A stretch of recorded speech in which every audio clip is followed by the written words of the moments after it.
wake up in the morning, only God did that. Brought me through the storm, only God did that. The devil thought he had me, but God brought me back. Was blessed from the beginning where it started at. Oh, oh, I'm like God did that. Oh, oh. I will bless the Lord at all times. Yes. His praise shall continually be in my mouth. Yeah. My soul shall make her boast in the Lord. The humble. Shall hear thereof. This is where I need your help. And be glad. Here's a participation part. Oh, magnify the Lord with me. Come on. And let us Exalt God's name together. Is he worthy? Come on. Is he yet worthy? Of another hand clap of praise tonight. Come on, right there in the comments. there, Come on right and there, give right God praise there. tonight. Come on, you know you happy. Come on. Come on. Let everything. Let everything. Are you still breathing? Are you breathing? I'm in a room full of folks breathing.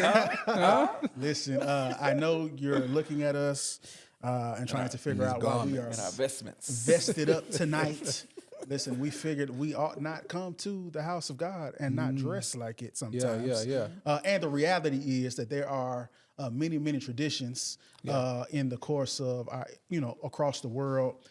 And while we are preachers and we are in a pulpit, we show up differently.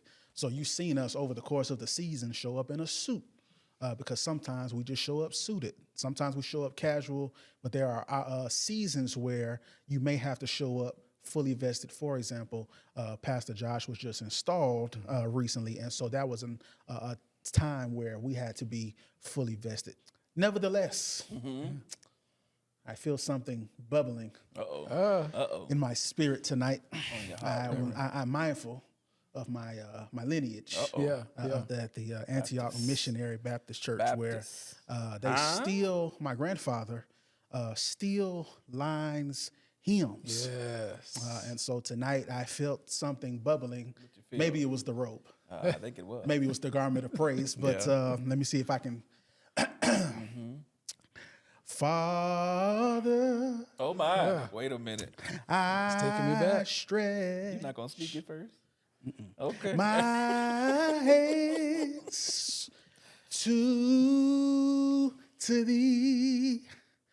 No one. Come on, Reverend.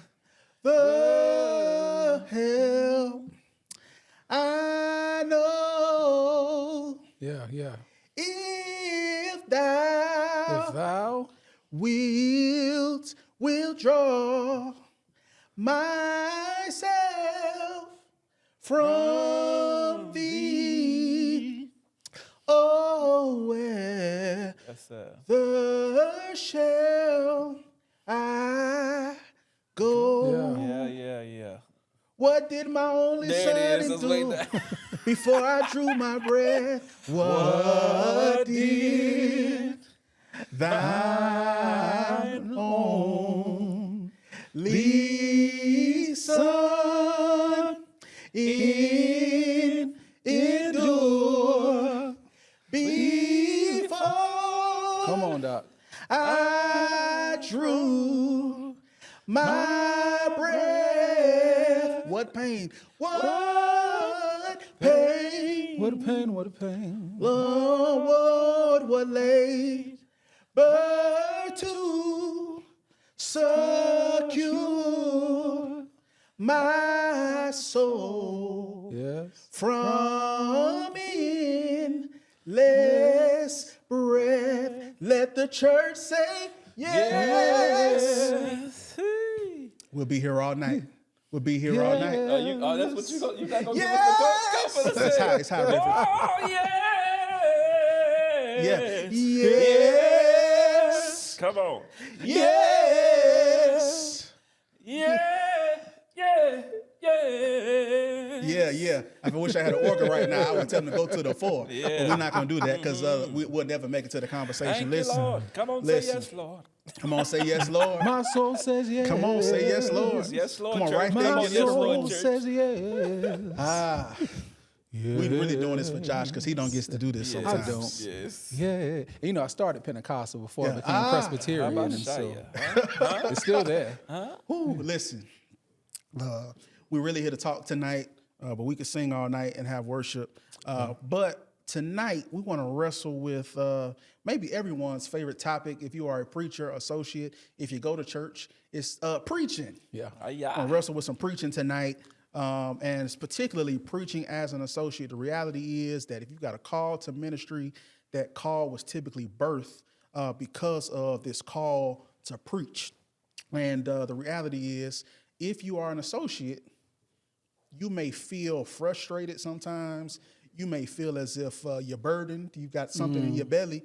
But the reality is your church has a senior pastor.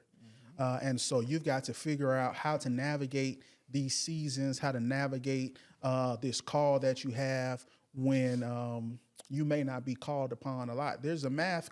We can do a little bit of math. Yeah, do the math. There's 52 Sundays. Yeah, Your pastor's going to preach generally 40 of them. absolutely. Yep. Maybe more. Then you got Women's Day, Men's Day, Youth Day, Pastor's Anniversary, Pastor's Birthday. We've knocked out another 5. Church Anniversary. Senior Sunday. Senior Sunday. We've knocked out another 6 or 7 Sundays. So really, in most cases, we've got 6 to 8 Sundays that get dispersed amongst all of the associates. Typically, there are more than 6 or 8 associates at the church, right? And so we've got to wrestle with those things. And so tonight, that's what we're going to do. How do you stay sharp? How do you stay relevant? What are you doing in the meantime, in between time? Are there other places where you can be preaching, working on your craft, those types of things? So tonight, I first want to start just kind of lift it up for us tonight. Let's talk about some do's and some don'ts as an associate pastor. I'm going to turn it to the one senior pastor on the panel. My God. The pastor. Let's talk about it. The pastor, The gate is Joshua Henry, Narcisse. EPC in the house. Let's talk about it. You've been an associate and you are a senior pastor. So let's talk about it. What are some things that you would recommend that we not do? Let's start with not do. Man. Do not get up there unprepared. Mercy. Right?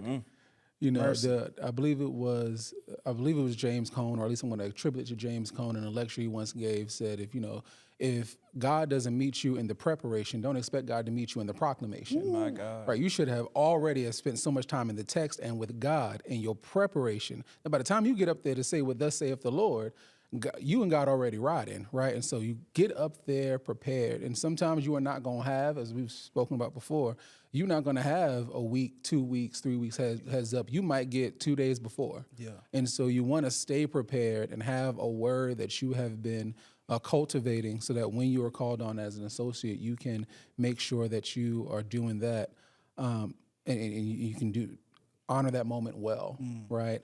I think as we've talked about, don't try to preach out of season, right, or not of term. If you are not preaching, right, if you are not on the program to preach, do not try to sneak a sermon in. What do we mean? What do we mean, saints of God?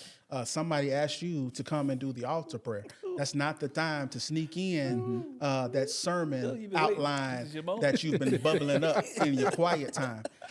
One of the ways, I'm going to turn it to you, one of the ways that I think you can garner yourself more brownie points is by being okay with following the directions that your pastor has laid out for you, especially in their absence. Yep. So I know that pastor's not here today, and they asked a different associate to preach, but if you're okay just simply doing the announcements and you do those announcements well, that pastor may be willing to give you some more rope to do some other things. Absolutely. So for me, like, I've lived this associate life, and so if you got the oil, you can turn up on your assignment. Like, if you got the oil, you can say your announcements in such a way that it will be clear that God rests on you to proclaim the gospel of Jesus Christ. Yeah. I think serving with excellence makes his own gravy. Ooh. I think for me, that's where I lived. I just would rather do what I've been asked to do in the most excellent way, because it shows the man of God and those that are charged with your development that you take your assignment serious. And I want to first I want to say this too. If you don't like to speak, then maybe you're not called to preach. So I just want to throw that out there, because got a lot of folks that say they have a call. Like if you don't like talking, that's a big part of it. So. Make sure you like to talk. You know what I mean? So I just want to make sure we listen. I need to be able to talk. Yeah. So it's kind of a big part of it. And so, add on to that, you're kind of gonna have to like people. Yeah, you kind of. I mean, you got to like people. Yeah, like if you don't like encouraging people, this may not be. There's plenty of other gifts. Mm-hmm. If you are not an exhorter, if you don't find pleasure in exhorting, but like exhortation can come in many forms, and sometimes exhortation is not so much about what you say; it's how you do it. It's your demeanor. It's your what you bring, the excitement that you bring to the service in doing what you've been asked to do. But please do what you've been asked to do. It is extremely tacky to watch someone give a sermon in the call to worship. Brother God, we got 5 minutes, man, and we want to honor the order of service. This is not your time to tell the story of how God saved your dog. While we thank God that your dog is still alive. Opening the service with the dog testimony. Might want to hold off on that. You know what I mean? Just kind of welcome us here. You know what I mean? Let's just welcome us here. That's enough. Yeah. You said something so important. Do whatever it is that you've been called to do with excellence. There's a book we read. If you're going to preach, you got to read. You should probably read something. Let's just sit there for a moment. Can we just again? You got to talk, and then number 2, you got to read. And I don't just mean read the Bible. Yeah, read. You should just read anything. The newspaper. Good writers are first good readers. You should read something. Oh my goodness! You got to read. Anything. God bless it. Not anything. Read some stuff written by folks who know something. Got some substance. Right, in paper form, not just on the screen. Get you a book. Open the book. You read the introduction. Right? You might show up to church and your iPad might die. Come on. Talk. You need to know how to read and flip the page. You got to be in your heart. Listen, you said something, and I'm going to give my thing, but you said something about doing it with excellence. There's a book called Doing Church as a Team. And basically, there's this notion that everything we do, in the ways that we serve in church, is preaching the gospel. Yes, everything is formation. Everything is Christian and spiritual formation. Yep. So when you read the gospel, when you read the opening scripture, your preparation for that is preaching. Yep. And so they don't just need to know. They don't just need to know that you know the 23rd Psalm. They also need to know, by way of you reading the psalm, that you also know the shepherd. Wait, I feel a shift. I felt something right there. I felt something right there. Because if you don't know the shepherd, you don't know how to make it through the valley. Come on. You pretend. You need to know I need to know. Yeah. By the conviction in your reading, saying of this text, that you've also had an encounter. I think that's a good one. I think another one, don't assume you not the pastor. Oh, Lord. As an associate, you're not the pastor. Let's park right there. You may be a pastor on staff, but you are not the pastor. And so I know your pastor preaches for 35 or 45 minutes. You know what you can't do? No. You can't preach for 35 or 45 minutes. And let me and I made that mistake too. So I'm not judging, because I've actually definitely made that mistake. And I'll say this is why preparation is so important. I think the first draft of your sermon is for you.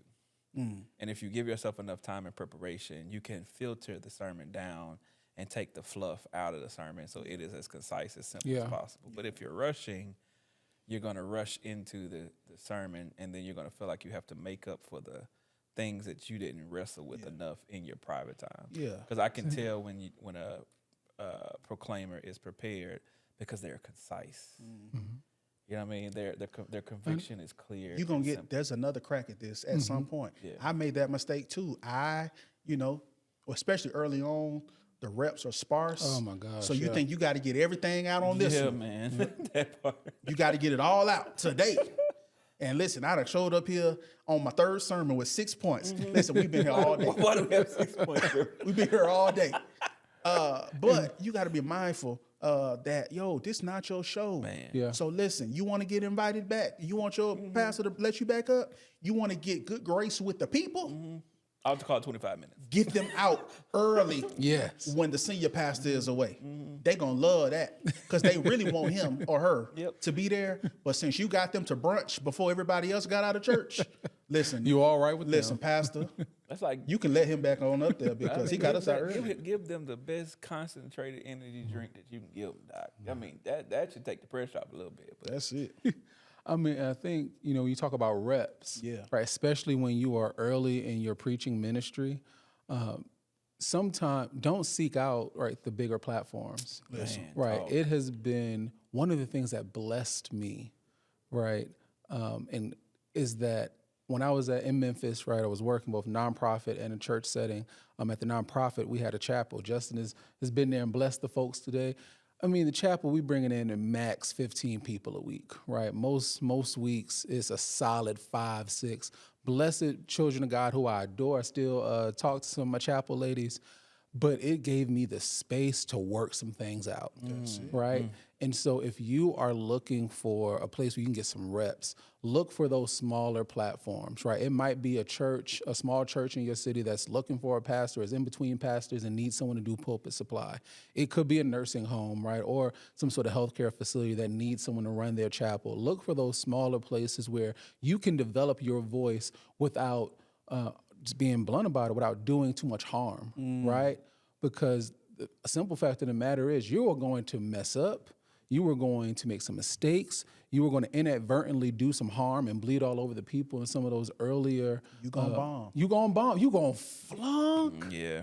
God, one of the things I miss most about Kay was that, folks will be kind to you in church in the reception line and, you preach such a good sermon. I think Chris do the same for you. When you ain't got it, she gonna be like, that wasn't it. That wasn't it. And when you think you got it, No. too. When you think You think you done dumped the house. cute, like, You think you done dumped the house. like, And man, I never forget. I was up there preaching, and I really was just like I was rushing, and she was like, "What is you okay? Like, Is you cool? Did something happen?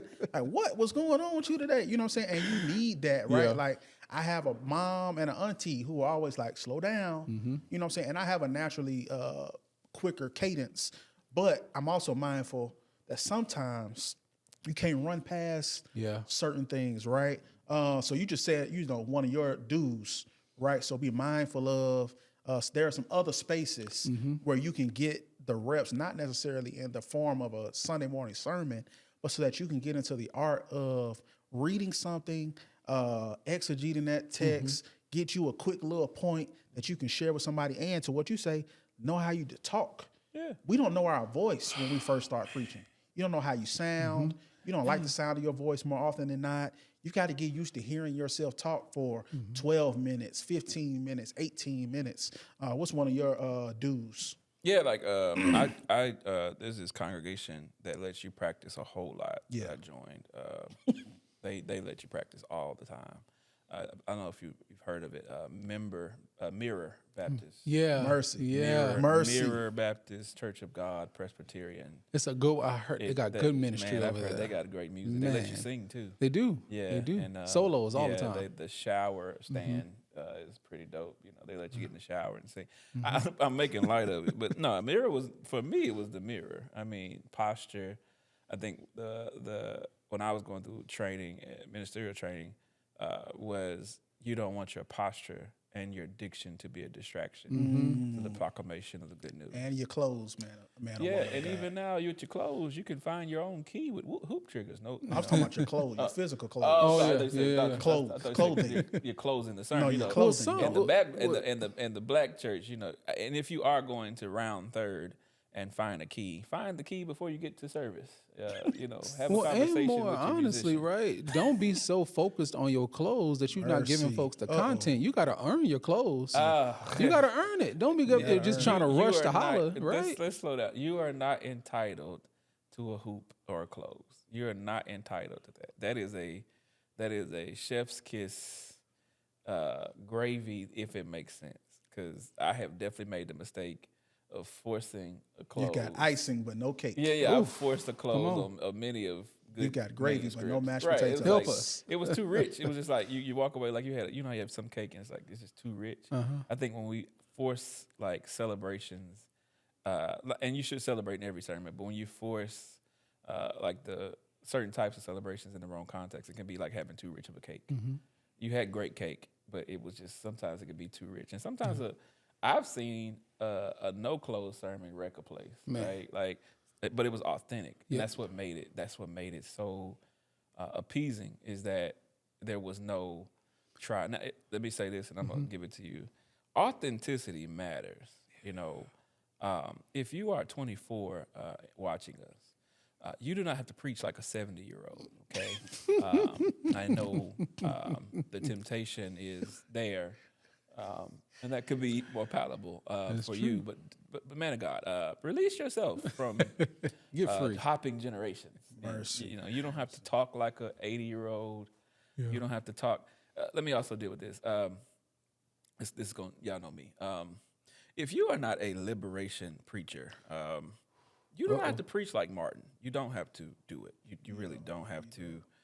If liberation theology is not your strong suit, if you're not out here genuinely trying to jump into the political game and understanding policy implementation and development, which you should absolutely do before you start preaching sermons like that, I would say just be careful. Because I my pet peeve is the Martin Luther King proteges. It's like that's not your ministry, man of God. And I'm not trying to say that we don't speak truth to power. You should. You should absolutely do it. I'm talking about those who feel like they have to have a certain cadence. I have a dream today. No, you don't have to do that. You don't have to. That worked for a certain period of time. That cadence, that homiletical approach had its moment in that timestamp. But if you're talking about a way to bring it forward, they would not expect you 60 years later to sound just like them. And I think we have to be careful trying to, like we said before in other episodes, timestamp our homiletical approach and embrace the evolution. I want to see evolution in the sermonic presentation that reminds me of the creativity of Jesus. Because Jesus didn't treat the sermonic presentation like we treat it. He didn't treat it like a long monologue like the Pharisees and the Sadducees.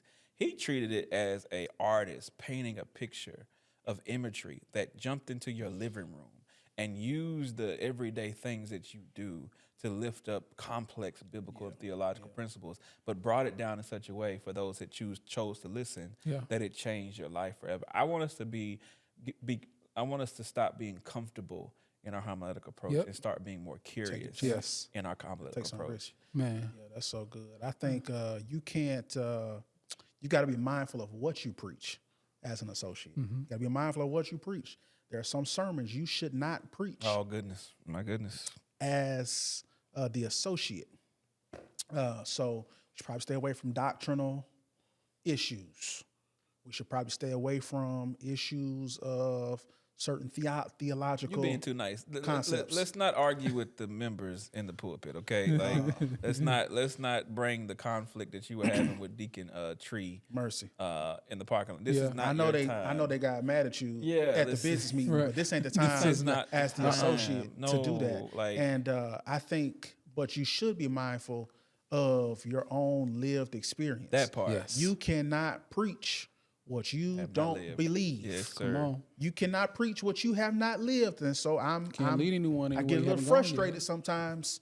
I see you up here preaching about marriage. You've never had a girlfriend, Or a successful one. Or who you should marry. Right? And so I think we got to be mindful about the way that we preach relationships. You can't preach what you don't believe and what you haven't experienced. And Talk today, Reverend. Joshua Mitchell, shout out to him.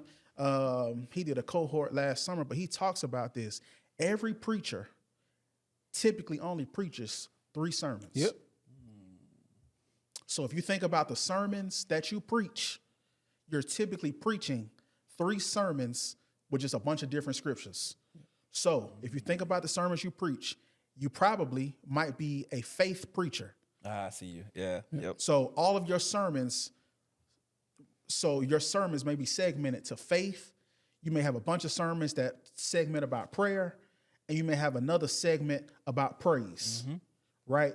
I think about my pastor, Christopher Davis. He is a pull yourself up by the bootstraps preacher. Go get it. Like, that is his thing, right? So you have to be mindful of who you are as a preacher. And so naturally, the things that you believe are going to be the things that you preach. So I know your favorite preacher got up and preached about Mephibosheth. Which ain't in Psalm 23, right? He's not. Stop there. it. Okay. I know My God. that your favorite preacher got up and preached X, Y, Z. You know what you shouldn't do? Don't go preach their stuff. Yeah, let's not do that. Here's We what I heard would it add too. to We it, heard right? that sermon too. That you've got to, right, so you got to know yourself as a preacher. You've also got to know the people, right? You got to know the context. I believe it was Gardner Taylor who said that the job of the preacher, I believe he said in his Beecher lectures at Yale Divinity School, he said the job of the preacher is to plumb the depths of human experience. Jesus. Right? That you've got to be able to understand what it means to be human and to have your life intersected by evil, right? To be intersected by oppression, to be intersected by poverty, be intersected by all the things folks are bringing into that sanctuary so that you can offer a faithful response to it based on what thus saith the Lord. So if you've not spent time plumbing the depth of human experience, of sitting with your own stuff, right? Sitting with your own doubts, your own questions, your own wonderings and curiosities. God, where are you in this? Then you aren't able to proclaim a word that will carry folks right through. That's so good. I got a question bouncing that before I ask you this question. Crystal was also mindful to let me know. She's like, that was a good sermon. She said, but you didn't center yourself in that. Yeah. That's so good, man. She was like, no, that was like a really good word. You were nowhere in there though. But and she'll say, because you could have said this to center yourself. It's not something that you haven't lived or believed, but you didn't take the moment, 3 minutes, to be vulnerable enough to open yourself up, to lean into it so that you make it more real and palatable for someone else in the congregation. We was having this conversation at lunch today about, someone was saying, how do I'm struggling because what do you do across generations? And we were saying, you got to be mindful that your lived experience can also be relevant to anybody across any. I've been broke at 20. Come on. And you can be broke at 85. That part. That ain't a generational issue. You know what I'm saying? So you be mindful of that question. Yeah. How do you talked about what Gardner Taylor just said, but what does that look like when you are an associate and you may be preaching in different contexts? So you may be going to places where you don't know the people and you don't know the sheep. And so how are we mindful of what we are saying in those contexts? Man. You want to go first? You go ahead. Yes, I feel it bubbling in you, and then I'll clean it up. Shaking. I'll pick it up. My legs started shaking, so I know something's coming.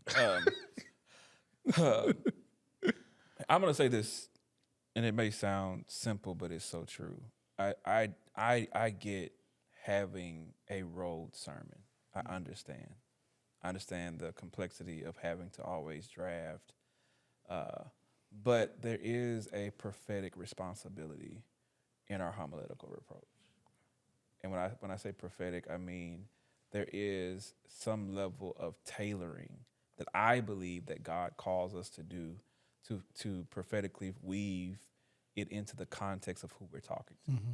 And so for me, as an associate, because I actually have been there, I will take time in my sermon prep to literally ask God to give me the sensitivity of who I'm talking to. Yeah. And what can you tell me? Because you know them. You talk to them every day. What can you tell me about who I'm talking to? But if you are so caught up in the performative nature of sermon prep and you're just going to kill, this your one sermon this your Psalm 23, you're going to get Mephibosheth. Stop it. What's his name?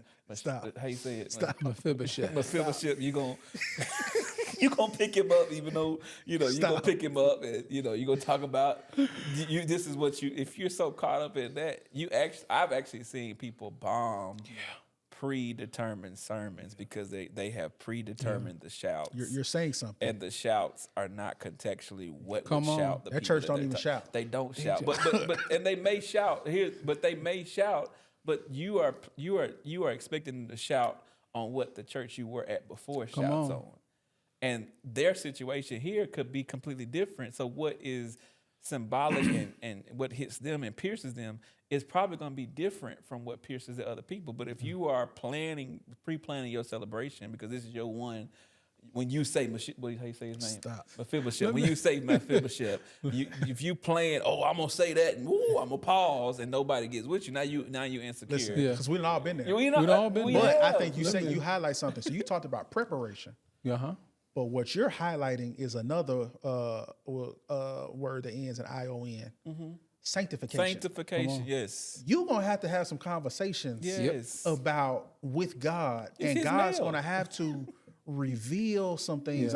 I told D, I always know before someone asks me to preach that it's going to be time for me to preach. Because I have a dream that I'm up there fumbling over my words. Every time I had the same dream. I have that time. dream, Yep. and sometime within the next 4 or 5 days, it gets clear to call. me. Yep. I'm gonna get a call, a text, a calendar, something that it's time to preach, right? And so, but that is God giving me the warning. Oftentimes in that grace. same dream, I'm fumbling over a specific text. Which means that that's likely the text that I may be needing. Hey, Jay, I don't mean to interrupt you, but you actually have to talk to God to preach. I Listen, don't know if anybody told you that. If you, Listen. there's this guy named God.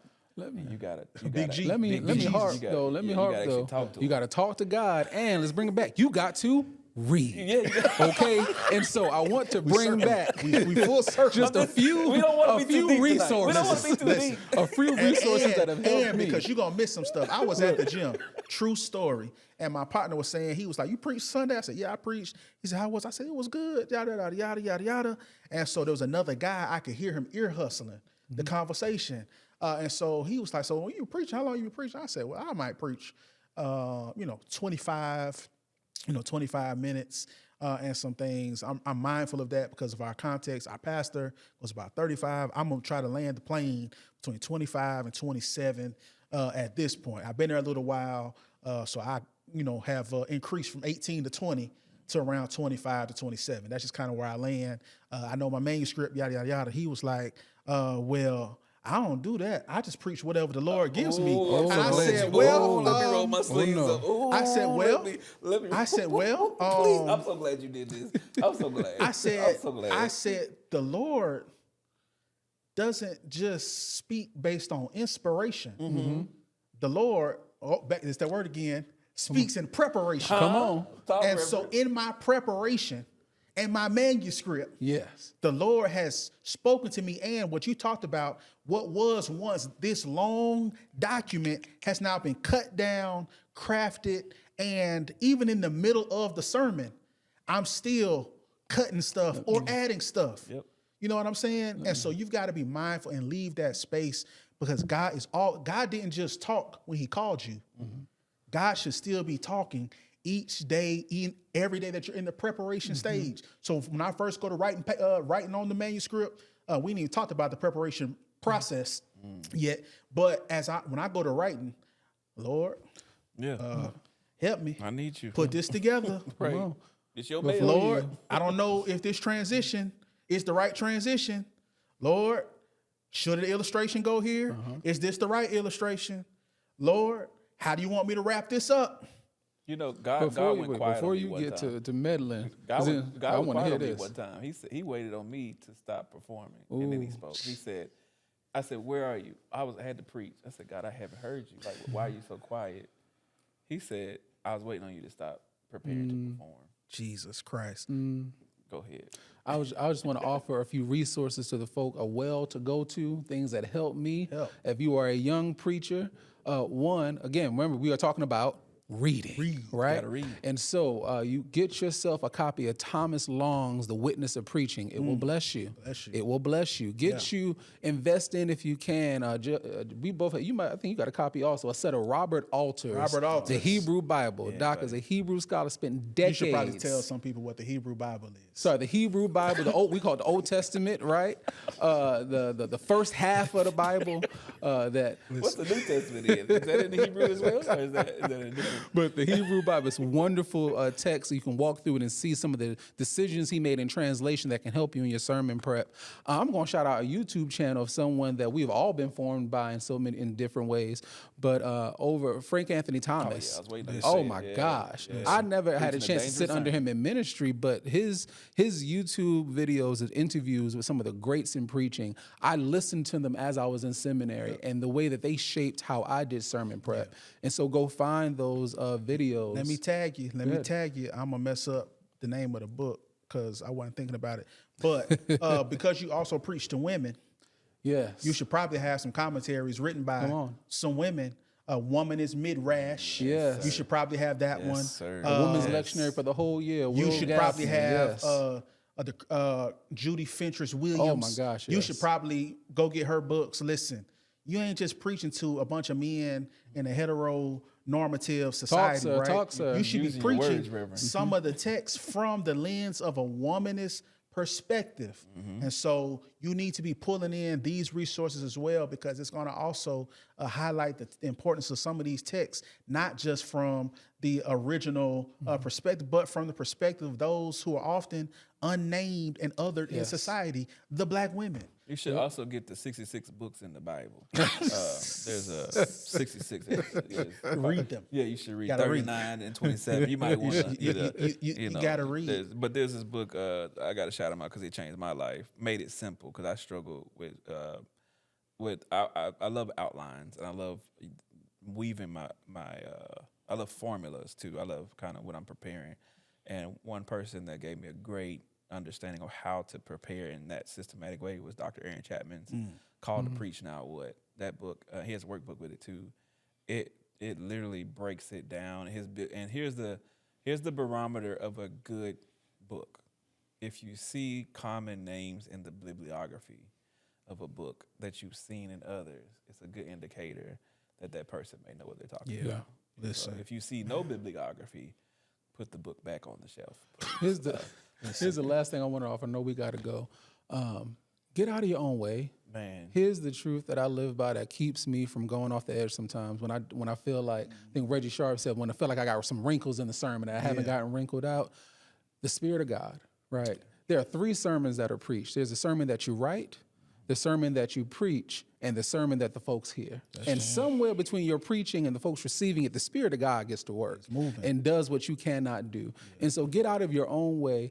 And if God has met you in the preparation, what we said in the beginning, God will meet you in the proclamation. That's it. And tonight, maybe you're not a preacher listening to this. I want to emphasize that we're all called to proclaim the gospel. Yes. And so just as intentional as we are in the space of the pulpit, you should be just as intentional being prepared to witness to people you care about. That's it. The people that God crossed your path.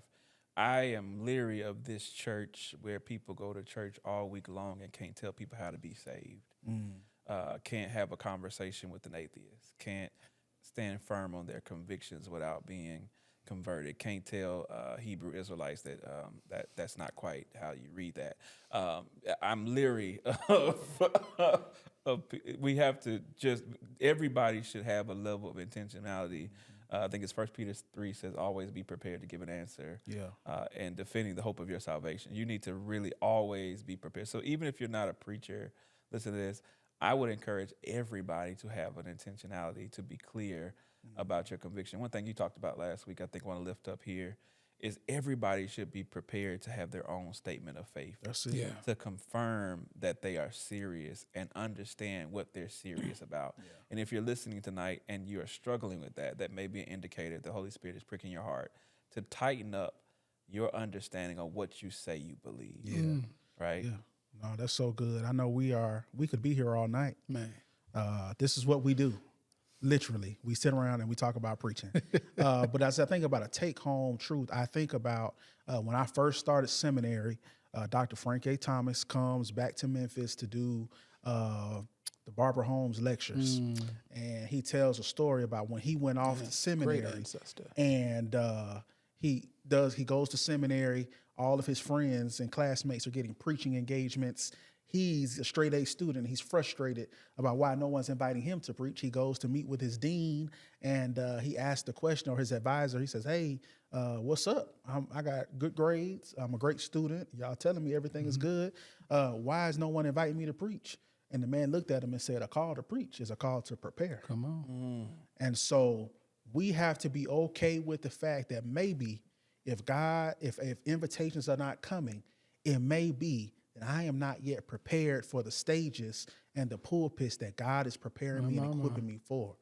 And so our take home tonight is that, yes, you are an associate. You've been called to preach, but you've been called to prepare yourself so that when God equips you, you will be able to stand and offer the word of truth appropriately without mishandling the people of God. Yeah. Amen? Amen. Amen. My God. Woo. Ooh, something about these roads. It's something. It's something. Listen, we want to give you an opportunity to join the church tonight. Join the Yes. aggregation. Listen, Is follow there us. Is Won't there you one? come? Come to Jesus. Listen, Come to Jesus. listen. We want to give you a chance tonight to follow us, subscribe to the Life Table on YouTube, follow us on all of our various social media, on all the various social media platforms. Listen, it's been a great run up and through here. We got our robes on. We had a great time tonight. So listen, we want you to come hang out with us. But secondly, if you are just with us tonight, there are ways to give on GiveLify and Cash App. You can sow into the work that's happening. Listen, we are Be God's good. we are so grateful for all of you who have been hanging out with us and encouraging us. We run into people all the time that are letting us know they're watching us and they're supporting us. So listen, feel free to support financially. It's going to go back into the work so that we can do more conversations like this. And who knows whose pulpit we might show up in next time. But if Listen. you're in Gaithersburg, Maryland, Come on. and you happen to need a word for your life, Come see about your boy. go on, stop by Listen, GPC. if you're in the DMV and you can get yourself to Gaithersburg, Get yourself. Come on listen, through. Come get your word. listen. If you're in Memphis and happen to be on the right week at the St. Paul Oh, my Baptist God. Church, Hey. to hear the Right Reverend Johnson, don't despise when God's pulling you over there. Oh, my God. Go shake the man of God's hand. And listen, on Monday nights, Huh? What you say? what's it called? I don't remember. Conversations and prayer. at 97 Loud Lane. Yes, with D. Moore. Come Listen, hang out with us. It's our first unplugged, live, unstreamed experience where we could just talk. yeah. That's And all I so wanted to invite you to. I was thinking about how I wanted to wrap this up, and I really want to use some of the words that my pastor has been using as our theme for the year. He has been imploring into our lives that the year 2026 for us is the time is now. And so I believe as I'm watching this manifest in Josh's life and D. Moore's life and my life and the lives of the ones who are behind the camera tonight, I believe the same thing for you.